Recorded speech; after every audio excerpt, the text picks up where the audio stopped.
Do you want to know why Trump said he was going to take 2 weeks to make his decision on whether or not he would get involved with Iran? There is a 15-day period in which the Privileged War Powers Resolution would expire. This was introduced by Tim Kaine, Ro Khanna, and Thomas Massie. At the end of these 15 days, the House gets to decide.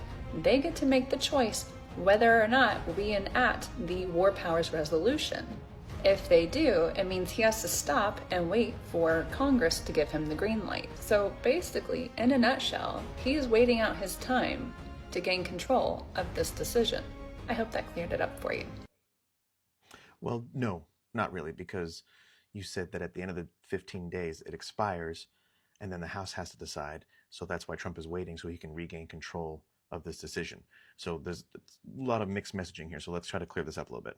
First of all, you said that the War Powers Act would expire after 15 days. No. Privileged resolutions, which is what Ro Khanna and Thomas Massie in the House and Tim Kaine in the Senate have introduced, privileged resolutions are resolutions that are guaranteed a vote.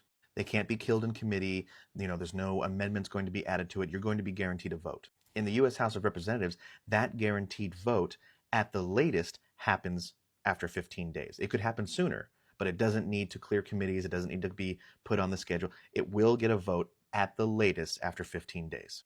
In the Senate, it's different. In the Senate, you're guaranteed a vote within 10 days, right? So that timeline is a little skewed for you as well. And also, these are two different resolutions. There's a resolution in the House by Ro Khanna and Thomas Massie, and a resolution in the Senate by Tim Kaine. Both the House and the Senate resolutions that were introduced are privileged. They will be guaranteed a vote. So they don't expire. The 15-day timeline with which she thinks they expire is actually the timeline with which they're guaranteed a vote.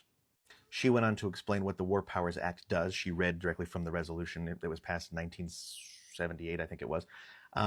And all that was correct, so I didn't have to show that. But basically, it's limiting the president's power to commit U.S. forces to any hostilities without congressional approval. It doesn't need an actual declaration of war as specified in the Constitution. The War Powers Act allows Congress to pass smaller pieces of legislation authorizing the president to use military force.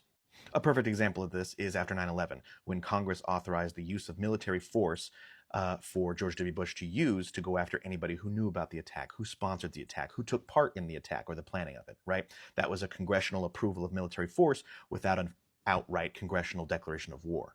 Now, Trump and his military advisors have said frequently that if they decide to give the go-ahead, striking Iran would be a surgical, strategic strike, right? There wouldn't be, supposedly, this long-term commitment of military force. If what they are saying is true, and it would be a quick surgical strike without the need for a long-term commitment, then it would actually behoove the administration to go and give the green light before Congress can vote on these privileged resolutions. So no, he's not using this 2-week period to wait out Congress. In fact, the longer he waits, the more of a risk he takes in losing the ability to take control over this decision. Unless, of course, he has a whip count saying that there's enough votes to pass this resolution authorizing his use of force, and then he has a legislative cover by committing U.S. forces to this war that we have nothing to do with. He can say, Congress gave me the authority because Congress, too, sees the risk, right? It's not just Trump making unilateral military decision. That's actually what could be going on to give himself some political cover, because he knows the majority of the electorate are not interested in getting involved in another war.